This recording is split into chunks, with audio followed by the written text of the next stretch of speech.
course of that meeting, President Trump announced 25% tariffs against our auto industry. And this is a direct attack, to be clear, a direct attack on the very workers that I stood in front of, uniform workers I stood in front of this morning at the Ambassador Bridge. A bridge that is a symbol and a reality up until now. Mais nous sommes plus forts quand nous sommes unis. Et nous sommes unis ici au Canada. Les syndicats, le gouvernement, les sociétés, les travailleurs. You know, this will hurt us, but through this period, by being together, we will emerge stronger. I think what's happened, and this was part of our discussion, over the course of the last several months, Canadian workers, Canadians as a whole across this country, have gotten over the shock of the betrayal and are learning lessons. We have to look out for ourselves, and we have to look out for each other and work together for each other. And I just want to say a few words before taking some questions about what my government has done to turn that sentiment into reality. We made a commitment a few weeks ago to use every dollar that we collect from retaliatory tariffs to support workers, to directly go to support workers. And last week we made a series of changes to the EI system in order to take the first big step to make good on that promise. There'll be more.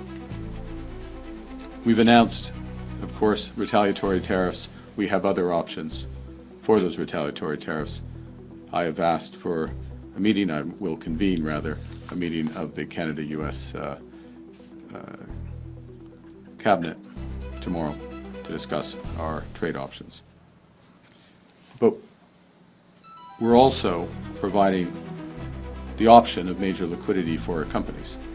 We put in place an ability for companies to delay tax payments. We've put in place a large facility for our largest companies, some of them which may be affected by this, would be affected by this, to draw on liquidity in various forms so that they can take longer-term decisions without undue pressure from short-term unjustified actions.